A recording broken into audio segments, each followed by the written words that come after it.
I want to start this video from kind of shocking news as for me. It outlines the shortage of the Russian army men in the Russian army. Just look at this article published by Forbes. So Kremlin took sailors from their only aviation carrier to serve in the trenches in Ukraine. Guys, it's not a joke, it was confirmed also by the Russian side. Back in 2022, the only Russian air carrier was destroyed by fire. It wasn't killed by the drone strike or the missile attack. It's one of those rare cases in the Russian army that someone definitely smoked at the wrong place. Even though the air carrier remains in one piece, but internally it's completely destroyed. The most critical equipment is gone, and for Russia it's very hard to renew the air carrier. Actually, they're out of the capabilities to do it. For this reason, experts say that the air carrier will be just scrapped.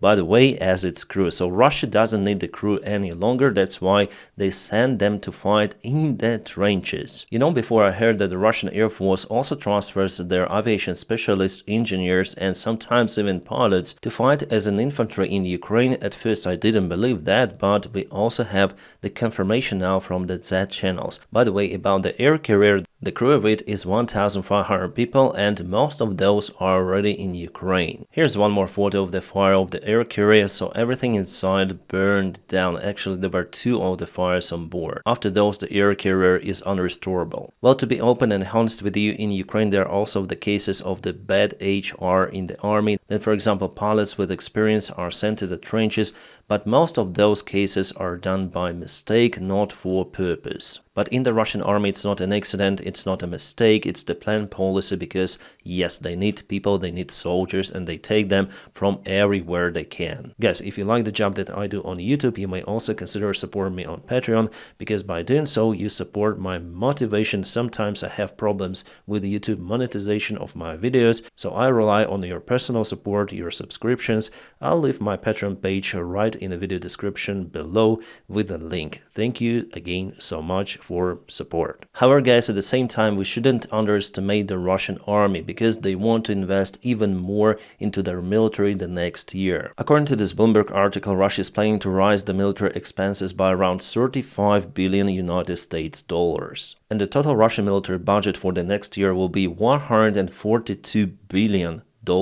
As for Russia, this number is huge, and it doesn't require the mobilization of the Russian economy yet. It will take 6.2% of the Russian GDP. Well, this amount will still surpass the Russian education, social care, health care combined. It shows the intention of the Russian army to continue the war. The last year and this year for Ukraine, it was kind of the big drama to obtain 61 billion United States dollars for its military support, but Russia may spend those funds for their army in a matter of 5 months. And Russia doesn't require the external support with that. Yes, there are some of the allies which help Russia like North Korea and Iran, but Russia still has the most military production on its own for its army. So if there are no critical sanctions applied on the Russian economy, and if there are still countries, as we see, who would like to trade with Russia, Russia may fuel its war for an uncertain period of time. I'm telling you the story as it is, because after all, those big wars are about resources. Yeah, potentially our allies have absolutely everything to give Ukraine for the victory against Russia. Yes, even in a current state, Ukraine is capable to liberate its territories with a huge military support,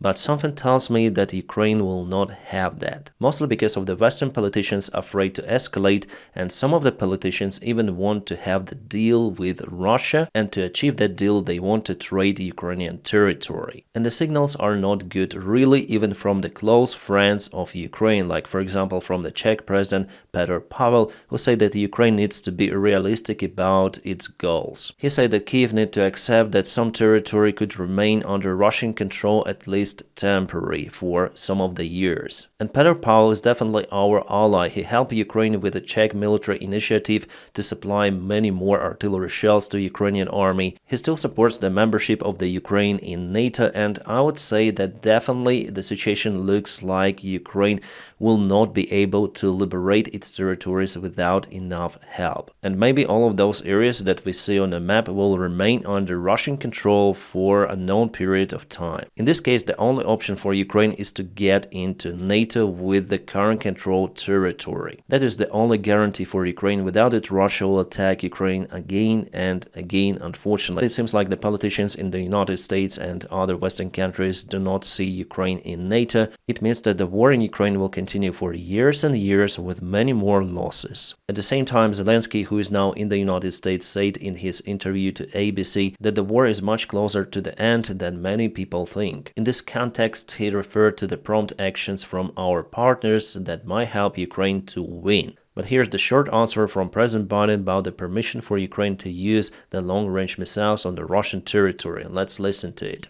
You made your decision to allow Ukraine to use long-range weapons. No. Mr. President, any reaction to the permit?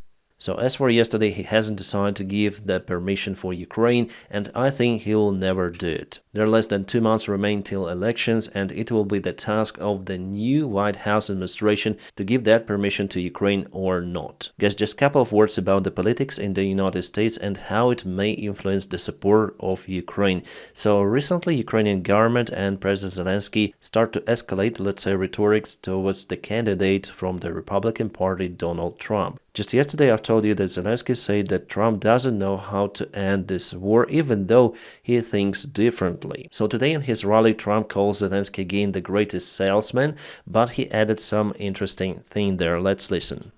But Ukraine now, I see Zelensky is here. I think Zelensky is the greatest salesman in history. Every time he comes into the country, he walks away with $60 billion. Billion! Walks in with $60 billion. He wants them to win this election so badly. He wants them to win the election so badly, or this election so badly. So Trump thinks that Zelensky really supports Kamala Harris and Joe Biden and totally this Democratic blue side. Actually, Trump never said like that before. Probably it's the response to yesterday's Zelensky speech. But I would do differently. I will work out peace as president-elect. If I win this election, the first thing I'm going to do is call up Zelensky and call up President Putin, and I'm going to say, you got to make a deal. This is crazy. Well, to be honest, there is no plan, like openly published plan of Donald Trump for those kind of the negotiations between Zelensky and Vladimir Putin, or between the Ukrainian government and the Russian one. It all depends, I would say, on the Russian Federation, because they have more resources now compared to Ukraine. And if we check the front lines, yes, we're going to review them today, Russia has the advantage clearly. They assault on many of the directions, so it's up to them to stop. Ukraine is defending its territory as much as it can. Guys, I promise not to share my own thoughts about the United States politics. Here, everyone decides what party is better for the United States, for Ukraine, whatsoever. Or it's better to say not the party itself, but the candidate in the presidential elections. Here, just dry facts, quotes, speeches, but we see that there is definitely the conflict between the Ukrainian government and the possible Trump's administration. And here we also have the comment from Donald Trump Jr., the son of Donald Trump, about the yesterday's statement of Vladimir Zelensky.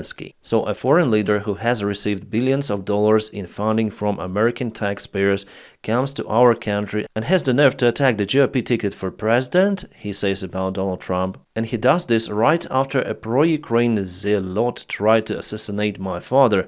Disgraceful. Yeah, we all know that Trump Jr. is famous about this kind of the rhetorics. You may come out with your own conclusions, right, judging on this story. After all, I want to comment here as a Ukrainian, as the influencer who reviews this war for more than 2 years, that American taxpayers paid their money not directly into the pockets of Zelensky or Ukrainian government. Those funds were sent to support the Ukrainian military. That's all I wanted to say relative to this story. And maybe I also would comment not about Donald Trump Jr. or Trump himself. I guess we all understand their policy. I want to say that yesterday's critics from Zelensky was really taken harsh by this side. And in case Donald Trump gets to the White House, there will be the confrontation for sure between his administration and Ukrainian government. It's 100%, and we may clearly see it judging on those stories. But here it's not even about Russia, but about politics. But if you think that Kamala Harris will be a win ticket for Ukraine, no, it will not happen either. Ukraine will just continue to obtain the limited support enough to withstand against the Russian army in some of the directions, but Russia will continue to have the advantage because after all it's all about resources. You know guys, I want to be really honest with you. For me it's more and more understandable that Western politicians want to keep Russia busy in Ukraine by supplying just a limited amount of weaponry for Ukraine to defend itself. But even that doesn't help because Russia has the advantage in the east and they were able to break through Ukrainian defense in many of the points, and today we're gonna review that as well. Even though Pentagon announces new military packages for Ukraine, and those are the part of the big deal taken by Congress and Senate before, but recently there are some of the issues coming with the delivery of those packages to Ukraine. Simply there is a huge delay. Was it done artificially? I just hope no. The problem for Ukraine and for the West, I would say that all of those autocracies, dictators, they're able to negotiate their deals very fast, for example artillery shell supplements and so on. In the West you have lots of the bureaucracy and political opposition. This political opposition comes to almost every decision made, whether it's profitable for your country or not, as we see for example in the United States. Is it profitable for the United States to support Ukraine? I think yes, because Russia is one of the greatest enemies of USA. Now let's go to the front lines. There were no changes for the last 24 hours. In the Kursk Oblast, Russia still tries to push Ukrainian army, but it is not happening. Yesterday Ukraine actually moved, taking this part of the territory under control. And the Ukrainian encircling operation attempt is still not reaching its goals, unfortunately. But in the Ukrainian front lines everything is way more dramatic. Russia, as I say to you, has the advantage. For example, then we were all concentrated on Pokrov's direction. Russia moved towards Oskil River, towards those lakes, and towards Kupiansk, I would say. The advancement of the Russian army is really huge. They are just a few kilometers away from reaching this settlement and the river. And if they reach the river, they will cut the only supply road over here. Well, there is also the supply road, but in the Kupiansk itself, Russia uses aviation bombs to strike the bridges. So for Ukraine, it would be absolutely not possible to supply its group over here. So the tactics which Ukrainian army used in the Kursk Oblast, Russia uses here. From the last winter campaign, Russia tries to reach Kupiansk from Sinkivka, but all of their attack attempts failed out there. Now they have the new strategy to advance towards this place, the most vulnerable spot for Ukraine, and they may definitely cut the supplies for Ukraine, dividing the Ukrainian army into two parts. I would say that the situation here is dramatic for Ukraine, and we may state that Russians already broke through Ukrainian defense. If we check out 1 month ago in August, it was like that. And today you see this picture, so Russians moved there quite fast. If you check out the 3D map, you may see the recent territorial gains of the Russian army in this side, and here they took actually the higher ground, so for Ukraine it will be hard to defend this area. There were however successful operations from Ukraine in this direction, but in this case I think Russians already broke through the main Ukrainian defense. So the next defense line is the Oskil River itself. So Russia has enough resources not just to advance in Pokrovsk, but also in the Kharkiv Oblast. Kharkiv Oblast, which Russia hasn't put in their constitution yet, but the battles are going there. Let's go to the Toretsk direction, and here Russia was successful and they moved towards Toretsk. Well, actually I told you about it probably yesterday. It was the recent update. Well, the Ukrainian military command recently sent a new general to command the local brigades in this place, the general who was able to stop the Russian assault on the northern side of Kharkiv region. That Ukrainian general is a competent and a talented one, so I expect Russian forces to bog down in Toretsk. In the Pokrovsk direction for the second consecutive day, there is no movement of the Russian army towards the settlements of Mirnograd and Pokrovsk. However, on the south they have the advancements, so yesterday and today, and there is the risk for Ukrainian army, as I told you, in this place. The 3D map shows us the better picture, so here's the lower ground, this is the higher ground. I think that Russia will advance southbound and also they will proceed north from this side. They'll try to encircle the large Ukrainian group or cause Ukraine to withdraw the forces from the most preferable spot for defense.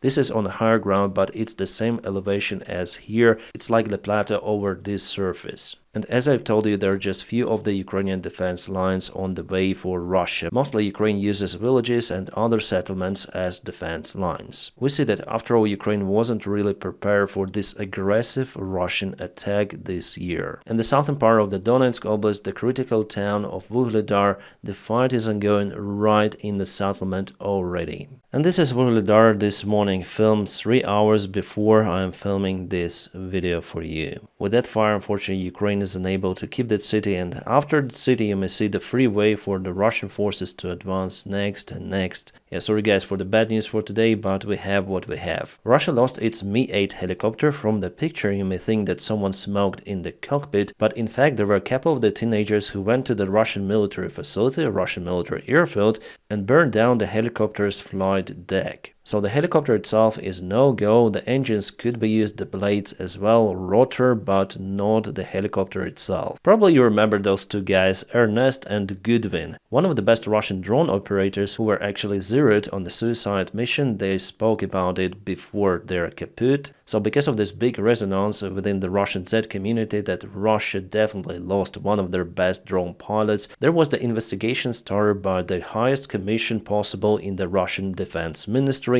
And today the result of this commission was published, that there is nothing found against those commanders who sent those two of the talented guys to die. It means the only thing that it was planned by the Russian Defense Ministry itself, because those guys actually told truth about the Russian army. They asked not to go to the Russian army because the conditions are damn terrible. The good news for today that there are the talks ongoing between Sweden and Ukraine, and also between unknown country and Ukraine, to give Ukraine more of the fighter jets, like for example the Swedish-made Gripen or even Eurofighter Typhoon. Maybe from the United Kingdom, but here I'm not sure. The negotiations are still ongoing. Again, it requires lots of the time for the pilot training and to provide the logistics for Ukraine, but this variant is also possible. Why not? My friends, I'm gonna keep you updated, and please don't forget to press your huge like to this video. By doing so you help me a lot, and as usual I wish you all a peaceful sky wherever you are,